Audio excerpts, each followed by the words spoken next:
You should see a little thing pop up. All right. Hello, everyone, and welcome. My name is Helga Casey, and I'm one of your internal OSU EAP counselors. Thank you for attending today's webinar. The Employee Assistance Program is happy once again to partner with your Plan for Health and Virgin Pulse to bring you this Stress We Need to Talk 4-part series. What we're going to explore is stress. We're going to talk about it. We're going to find ways to get a handle on the stressors in our professional and personal lives. You're either going to learn or refresh your understanding about the stress cycle, how the brain and body respond to stress, and most importantly, how the heck we can better manage our perception and responses to stress. All right, everyone, here we go. Maybe. There we go. It's working great. So stress, what is it? We're going to review that, the types of stress, and then let's get down to the stress response cycle. Let's see what it is and see what we can do about it. Honestly, stress, we need to talk because I am done. The last 3 years have been completely different stress levels for me, both in my professional and personal life. And I also want to know how to better manage it. As a therapist, I know, but I can always learn more. And that's one of the reasons why I picked this topic. And this is a reoccurring topic in the counseling office as well. And I'm sure everyone who registered for this series knows what stress feels like and looks like in themselves, their colleagues, and family members. And gee, we have a lot to stress about these days, right? An ongoing pandemic and all the ramifications in our personal and professional lives in regards to that, inflation, a war in Ukraine, unrelenting social injustices, mass shootings, racial traumas, and let us not forget the Great Resignation. It's left those of us who are still here with the task of doing more with less. Now, it's not all bleak. We can also be stressed by the change that we welcome, right? Like a new promotion, personal successes, a new family member, or even new creative opportunities. When we think of stress, we first think about perhaps the experience of being overwhelmed and flooded. Maybe we can't concentrate. Maybe we are paralyzed by all of the things, the competing priorities. And then, of course, we're left wondering where the heck are we going to get all the energy to tackle the endless to-do list? We also can physically feel stress, right? Rapid heart rates, tense shoulders, stiff backs, maybe a stomach ache, and the exhaustion and fatigue that can also often come in the stress cycle with a stress response. Learning about stress and how it impacts us will help us develop or start reusing some learned coping skills to help us better manage and stress less. So let's talk about it. Stress typically refers to two things. And the first one is that psychological perception of pressure. I just want you to say that in your brain for a moment. The psychological perception of pressure. Okay, that might be our own expectations of self or our perceived expectations of others.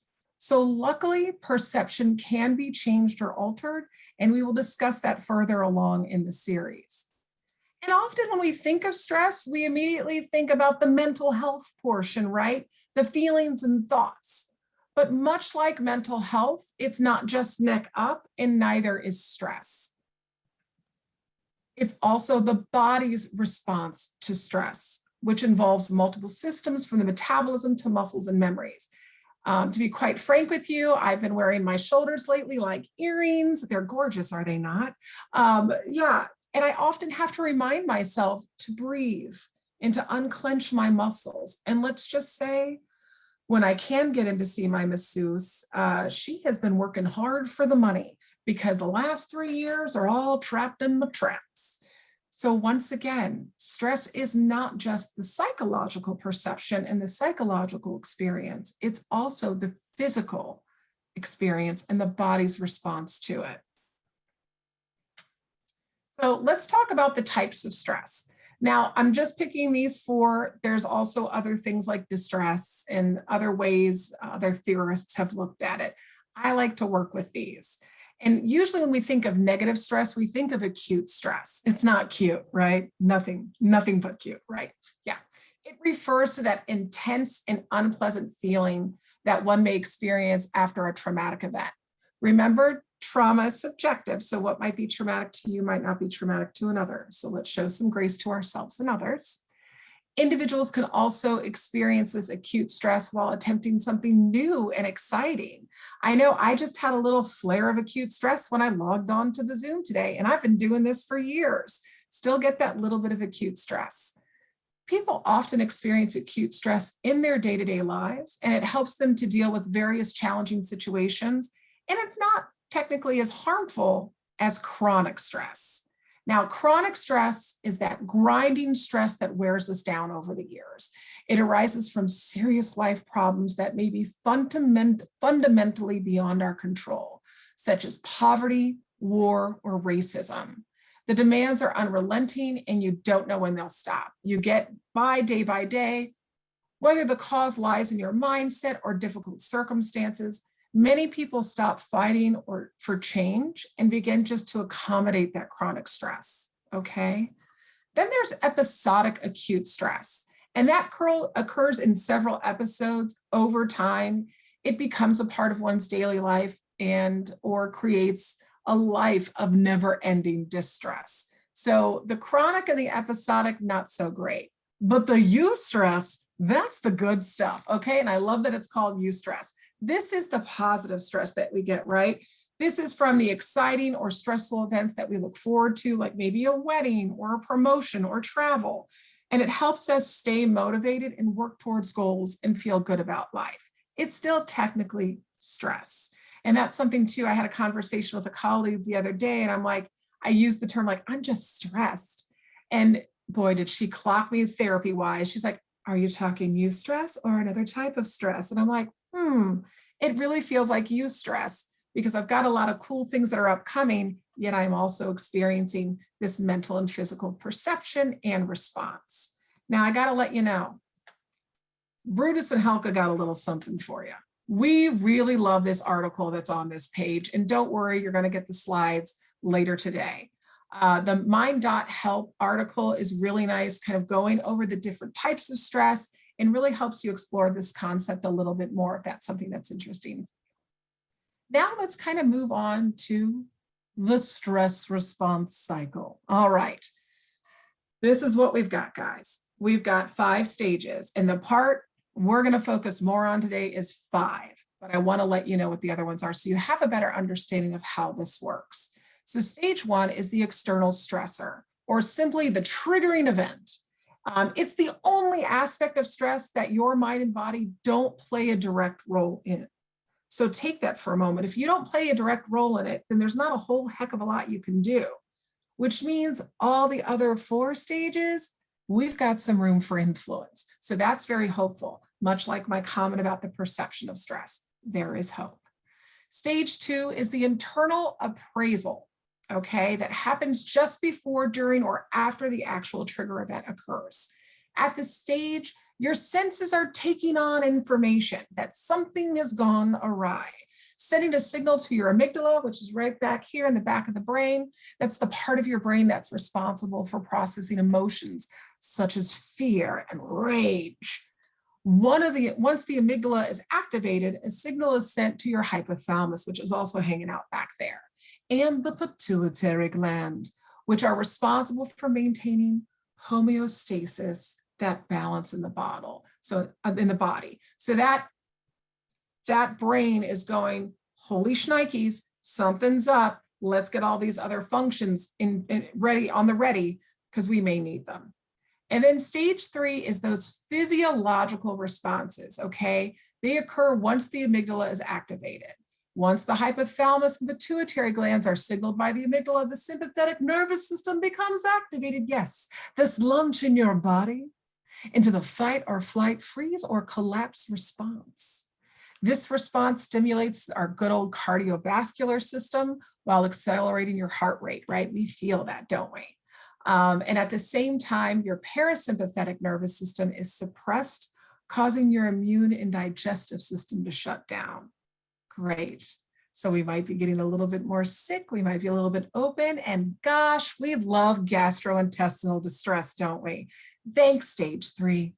So then we go on to stage 4. And that's the internalization, is when you begin to become aware of the stress. In this stage, you could experience the physical reactions, right? Such as the increased heart rate, upset stomach, body aches, that muscle tightness, which become much more noticeable during this stage. These physical reactions may cause you to worry about how well you're handling the stress, right? Because our body doesn't feel like it's in balance. It's not in homeostasis. So we're like, what's wrong? And now my anxiety and sense of worry and dread might really start escalating at this time. Stage 5, that's the one where we've got a lot of power in. It's the final stage of the cycle, and it's coping, pretty much doing something that alleviates the discomfort. Because remember, our body is not in homeostasis. It is uncomfortable, right? Having a fast heart rate, having our body hurt, having us worried, it's uncomfortable. So while there are some coping mechanisms that decrease stress, which I will share with you in the following slides, there are a few that increase stress. This is called our lovely maladaptive coping, all right? When people engage in maladaptive coping, their strategies may work for a short period of time, but not in the long term. Some of these mechanisms include consuming psychoactive drugs, alcohol, constantly checking your phone. Anybody else do that one? I do. Also, just getting lost in mindless media or throwing yourself into work. Now, these coping mechanisms actually further activate the physiological stress response in your body, causing you to stay in that hyperarousal state, thus leading you to more stress. So I know for me, the last couple of weeks, I've been a little crispy, a little tense, a little bit stressed out, right? And I've come home and I've gotten lost in my TikTok. People, I do enjoy my TikTok. I've got my algorithm set and it's a very happy, safe space to be. And I've noticed that I've literally lost an hour, hour and a half just scrolling. And I think what I'm doing is coping, right? In the moment, it feels good. I'm getting to escape. I'm getting to avoid. I'm getting a break in a way.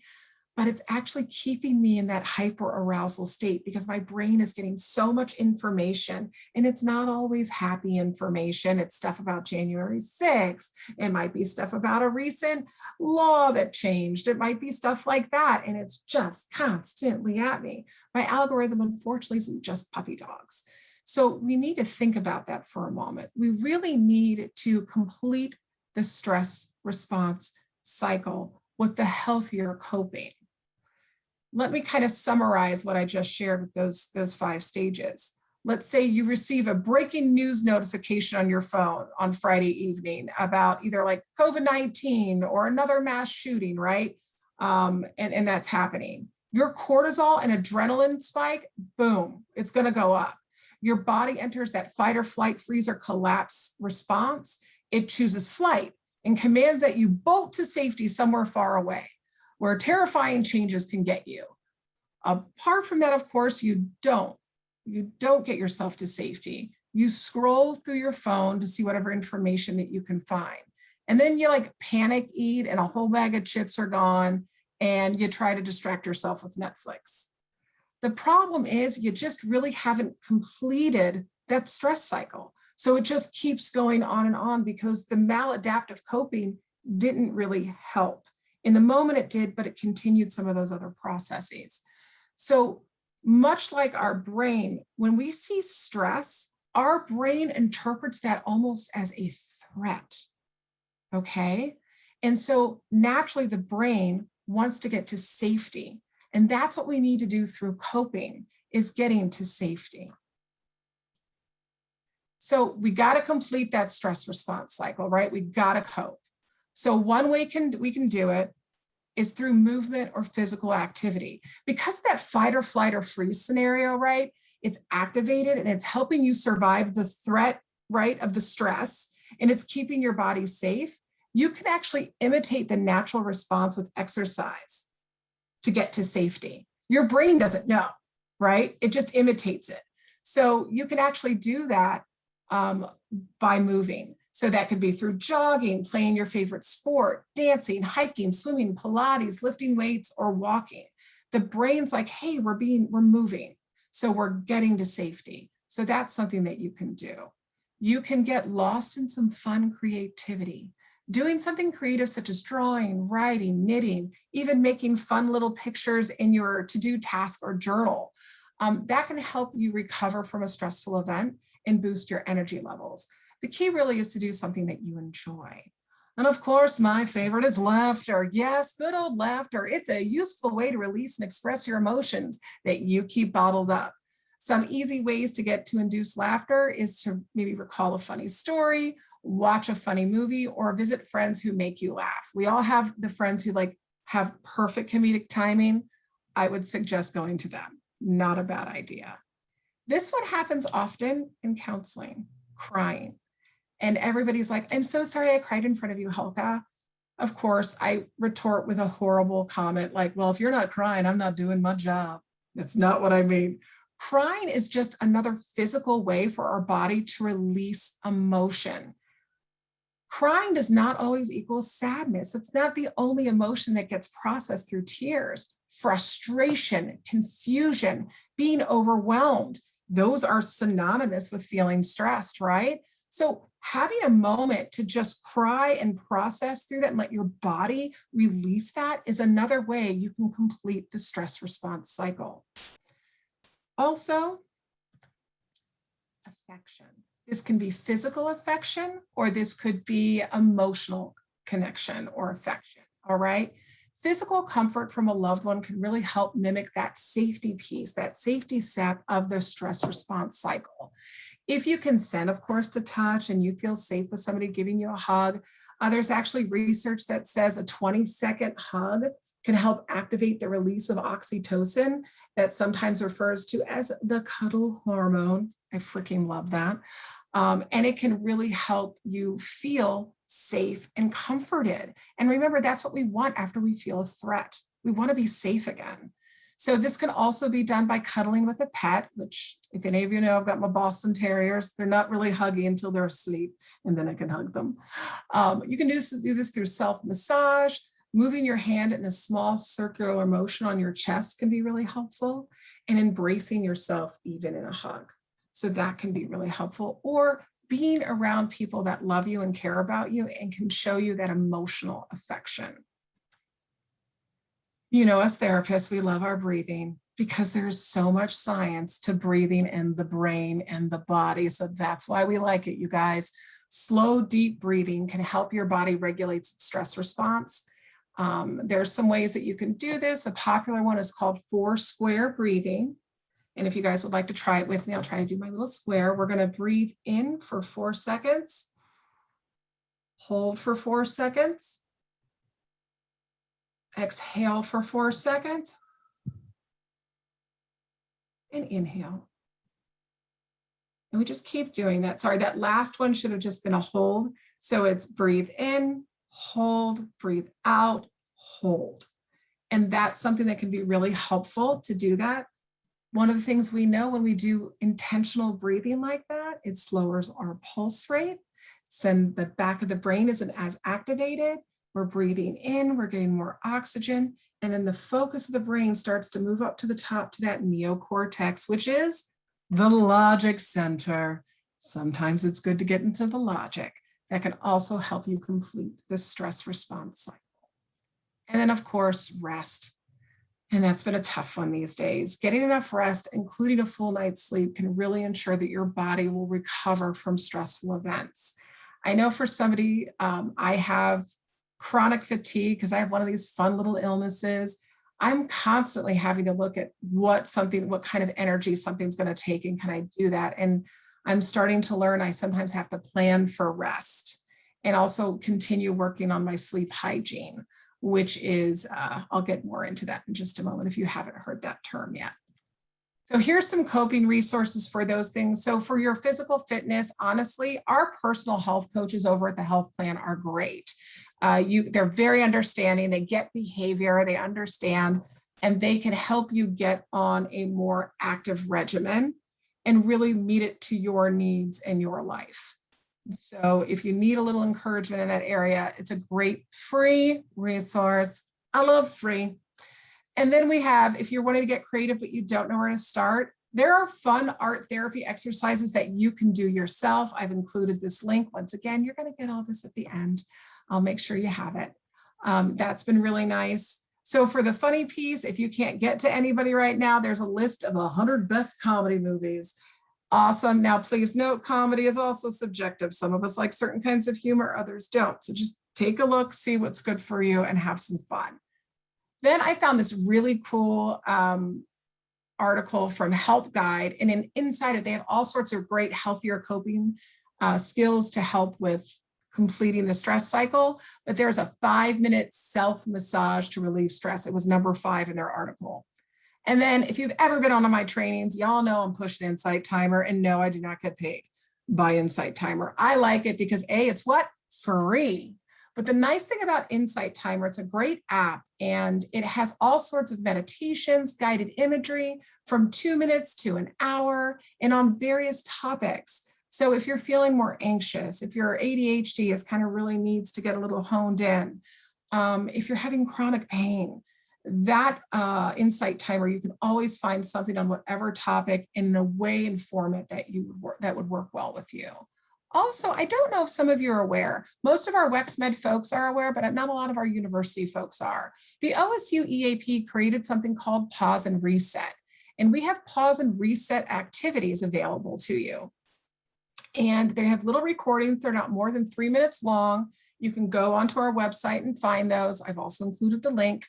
And sometimes that's nice. I've even decided to save it as my favorites in my browser. So it's a super quick click and it's right there ready for me at work to use. So that might be something you want to try. And then sleep hygiene. Those are those routines and habits that we have before we go to sleep. Okay. Much like we did with our younger kids, all right, it's time to get your jammies on. Let's brush your teeth. Let's get a cup of water. Let's read our book and, go to bed. As adults, we need that too. That kind of lets the brain know, hey, we're getting ready for rest time. So having healthier sleep hygiene can definitely lead to more restful sleep. In addition to this, a lot of this information in regards to stopping the stress cycle or I should say completing the stress cycle. This is a great book called Burnout: The Secret of Unlocking the Stress Cycle. I'd highly recommend it. In fact, my colleague recommended it to me when I told her I was doing the Stress We Need to Talk series. And once again, Helke and Brutus think it's a great idea. So I would check it out. And also this wonderful article for Women's Health. Remember, women's health can be for everyone. So please don't disregard it just because it's women's health. That's another quicker read if you're not ready to invest in a book right now. So you can definitely check that out. So as we're kind of moving slowly towards the end of our presentation, I just really want you to think about completing the stress cycle. That's what I want you to work on this week before we meet next week. Is just taking that moment and asking yourself, which one of those types of coping skills would work for me, or what feels like there's the least amount of barrier to getting, and be a little intentional. Identify that your stress is happening. What am I feeling emotionally? What is my physical body telling me? Do I have a stomach ache? Are my muscles tight? Are my hands sweating? Whatever that is, we're not judging, we're just noticing. And then find something in those positive, healthier coping skills, right? Those adaptive coping skills, not maladaptive, that you could try on between now and our next meeting. I think that would be helpful. For me, as you can see, I've got my baby Grogu, and we listen to our Insight Timer together, and I light my little incense and just kind of try to have that peaceful, calm moment, whether it's 2 minutes or 20 minutes. So just find out what works for you. And this is a little sneak peek to next week. This is a wonderful quote from Viggo Mortensen. Can you tell I'm kind of a nerd? Like, I love my Star Wars, my little Viggo, love him. Moving on, I'm going to read the quote to you. One of the best pieces of advice I ever got was from a horse master. He told me to go slow to go fast. I think that applies to everything in life. We live as though there aren't enough hours in the day, but if we do each thing calmly and carefully, we will get it done quicker and with much less stress. So next week, we're going to talk more about the perceptions that feed into our stress, how to alter them, and also implement the pause. So just to remind you about your other OSU EAP benefits and services, we're the ones who offer you the 5 free confidential complimentary counseling sessions.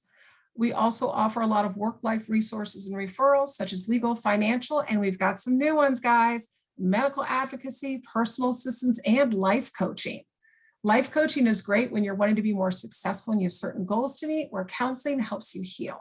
So that's a great little distinction. We also offer trainings and workshops for departments of 10 or more, as well as these for the general audience here at The Ohio State University and OSU Wexner Medical Center.